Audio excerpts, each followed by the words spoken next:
Meus queridos amigos, como é que vocês estão? Tudo na paz? Espero que todos estejam muito bem, como sempre, que o papo hoje é sério. Fundos imobiliários, esse é o tema do nosso vídeo de hoje. Mais especificamente, vamos falar sobre os fundos imobiliários de tijolo. Vamos falar um pouquinho de fundo de papel também, se der tempo aqui para o vídeo não ficar muito longo, mas o foco é fundo de tijolo.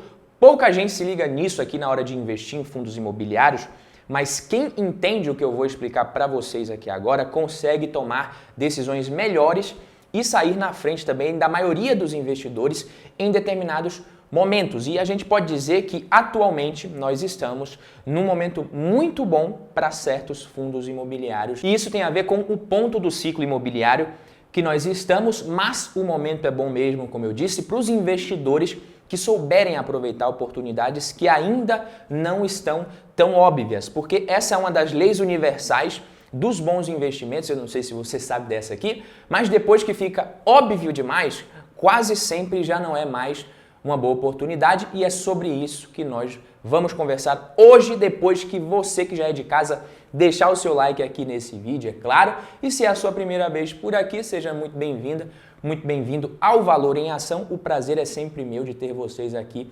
acompanhando o conteúdo, beleza? Mas vamos ao que interessa aqui, que são os fundos imobiliários, não é mesmo? O que a gente tem para falar aqui? Primeiramente, vamos entender o que exatamente é o ciclo imobiliário, já que esse mercado se comporta de forma realmente muito cíclica e como que isso pode impactar os nossos investimentos. O ciclo imobiliário ele é dividido em 4 fases, né? Recuperação, expansão, excesso de oferta e recessão. Ai meu Deus do céu, o que é isso? A recessão é o seguinte: no começo dessa fase, a oferta ela já está bem acima da demanda, a quantidade de imóveis vagos começa a pressionar também ali construtora, incorporadora, empresa de propriedade, os preços dos imóveis novos, ele precisa cair para que eles sejam vendidos de fato. Os valores das locações também, ele pode cair, ficar um bom tempo sem subir, de lado. É por isso que muitos investidores costumam enxergar nessa etapa aqui um excelente momento para compra, para comprar. Mas como eu falei, isso é bom para quem tem grana na mão ali para comprar a parada à vista. Financiado não, né? Quem quiser comprar um imóvel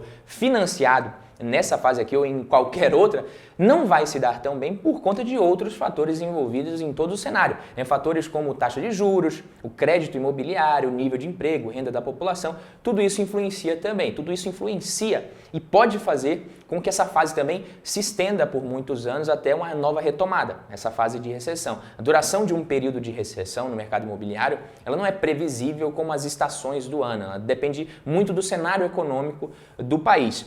Calma que já já a gente vai linkar isso daqui com os fundos imobiliários, você vai entender exatamente o paranauê todo, o que eu estou querendo dizer aqui. Depois da recessão, vem a recuperação, como eu falei no início. A principal característica dessa fase aqui é um princípio de retomada na demanda por imóveis, depois de um período de recessão que acabou de terminar. Aí a quantidade de imóveis vagos vai caindo também, os estoques das incorporadoras vai diminuindo, a coisa vai melhorando, né? Como consequência também o custo das locações começa a subir, a maré vai melhorando para o setor. E aí conforme a relação entre oferta e demanda vai se equilibrando, o setor imobiliário ele avança ali para a etapa de expansão. As construtoras e incorporadoras se animam para novos projetos, a coisa fica melhorzinha. Só que o mercado ele não consegue adivinhar qual que é a medida certinha para acertar na oferta e equilibrar com a demanda, vice-versa. A demanda ela acaba crescendo, às vezes no começo ali em um ritmo acelerado, sempre acima do crescimento da oferta nessa fase. É normal que isso aconteça,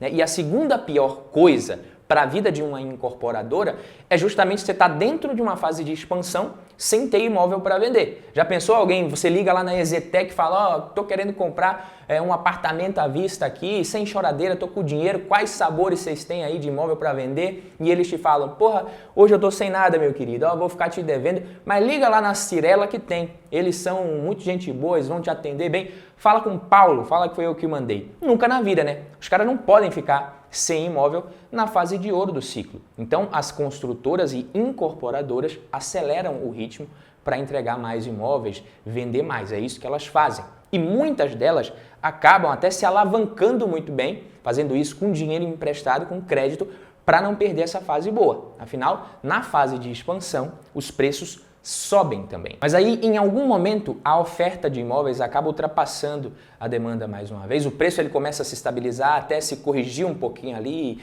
cai. Lembra que eu falei que a segunda pior coisa para as companhias é estar dentro da fase de expansão sem ter imóvel para vender? Pois é justamente isso. Só que a pior coisa mesmo é se alavancar demais e ficar cheio de dívidas na fase de excesso de ofertas e numa recessão. No excesso de ofertas, ainda tem gente querendo comprar imóvel. Você ainda acha ali gente interessada, mas ninguém quer saber mais de comprar na planta, porque tá cheio de imóvel pronto para escolher, com calma, sem fila, sem muita disputa. E à medida que esse restinho de demanda ele vai se esgotando, vai diminuindo também, aí vem a recessão mais uma vez. E agora que você já entendeu, já conhece um pouquinho mais do ciclo imobiliário, vamos linkar isso aqui com os investimentos em fundos imobiliários. Beleza? O segmento de logística, ele está na fase de expansão agora. A oferta está começando a ficar mais escassa em algumas regiões, o preço da locação está subindo também. Isso significa que os aluguéis dos FIIs desse segmento devem subir também. No terceiro TRI de 2022, a vacância dos condomínios de galpões logísticos de alto padrão em São Paulo foi de mais ou menos 12%. Em Extrema, Minas Gerais, aqui pertinho de onde eu moro, um dos principais polos logísticos do Brasil, essa vacância é muito baixa, quase zero.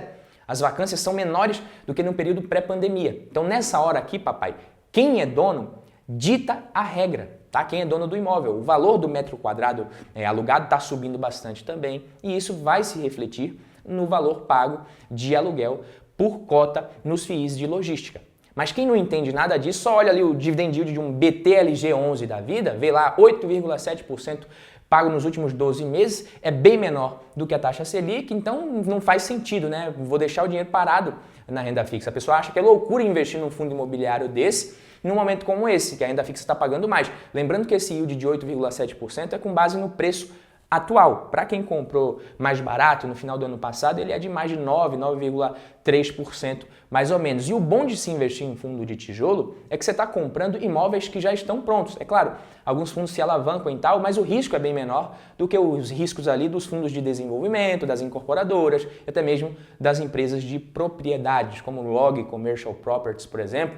Você investe, você já começa a receber os aluguéis de forma proporcional ao número de cotas que você tiver. E sim, o segmento de galpões logísticos, ele está num momento até bem favorável mesmo. Não vai ser fácil, talvez, você encontrar barganhas em bons FIIs desse segmento agora. Então, BTLG11, HGLG, VILG11, Companhia Limitada, eles podem ser boas opções sim. Claro que isso aqui não é recomendação da minha parte, é só a minha opinião. Ainda acho que está bem atrativo se comparado com a renda fixa indexada à inflação no médio e longo prazo, né? Mas não tem nada de graça, digamos assim, mais.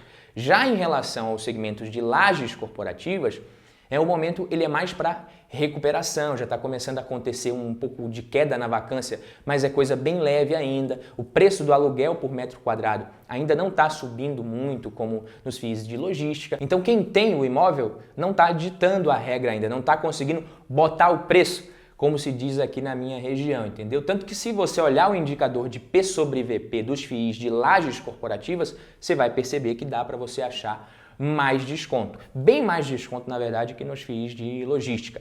O ALZR, por exemplo, a ALZR11, é um FII desse segmento, é um fundo imobiliário muito bacana, na minha opinião. Na verdade, hoje o ALZR ele é mais um fundo imobiliário híbrido mesmo, apesar de mais de 50% do portfólio ser do segmento de lajes corporativas. Muito por essa diversificação maior, ele acabou sofrendo menos do que os fundos mais concentrados nesse segmento de escritórios.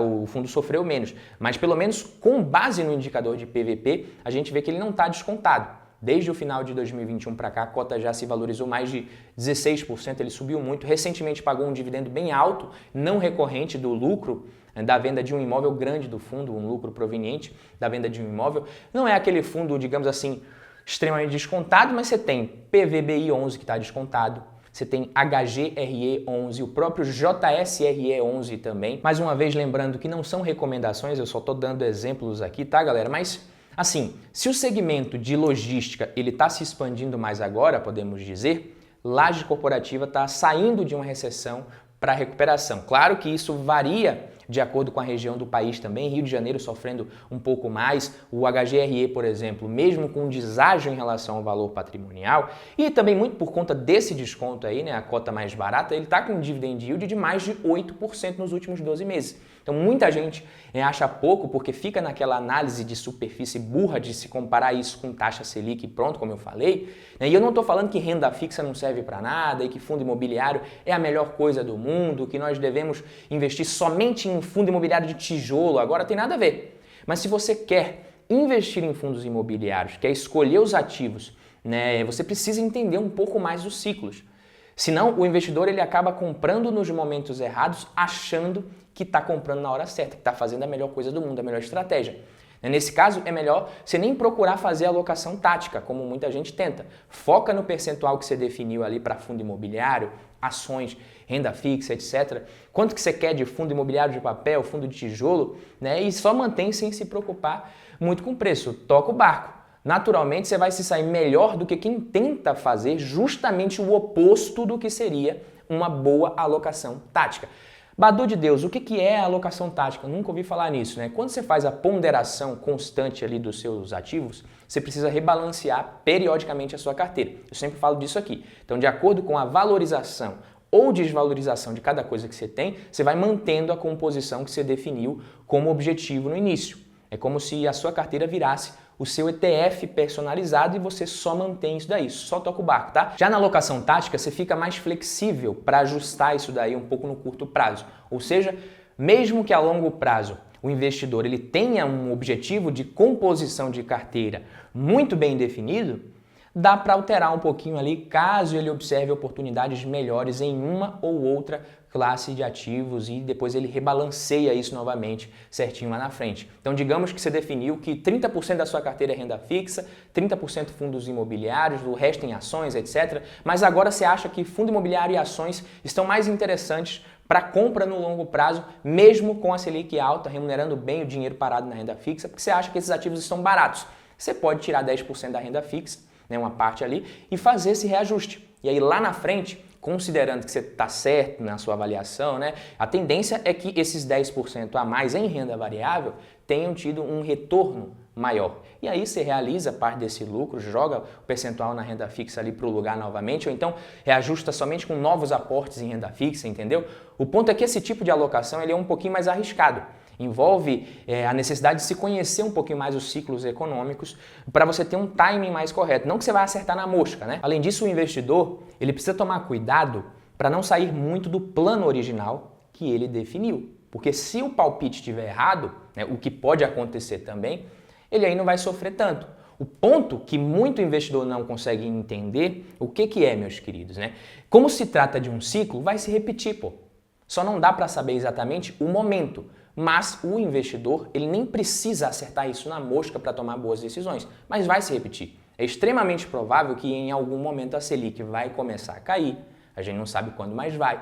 Os fundos imobiliários com foco nesses segmentos que ainda estão sofrendo um pouco mais vão começar a se recuperar também, o aluguel por cota deve subir, a vacância deve se reduzir também, home office não vai acabar com o mundo, e aí vai parecer mais óbvio, né, que vale a pena investir nesses segmentos, como já está acontecendo agora com os FIIs de logística, como foi um tempo atrás com os FIIs de papel indexados à inflação, todo mundo queria, todo mundo achava que fundo de papel era a melhor coisa do mundo, 3 meses de deflação, a galera já acha que não vale mais a pena, é hora de vender, não serve para nada. É assim, né? Como foi também com as ações, quando a taxa Selic estava lá em 2% ao ano, todo mundo queria, lembra? A bolsa subiu, mas como eu disse no começo do vídeo e repito para vocês, uma das leis universais dos bons investimentos é que depois que fica muito óbvio, já não é mais uma oportunidade tão boa assim. Beleza, meus queridos? Fico por aqui. Quem gostou, deixa o like, se inscreve, a gente se vê no próximo vídeo. Um abraço, se inscreve aqui no canal, pô. Valeu!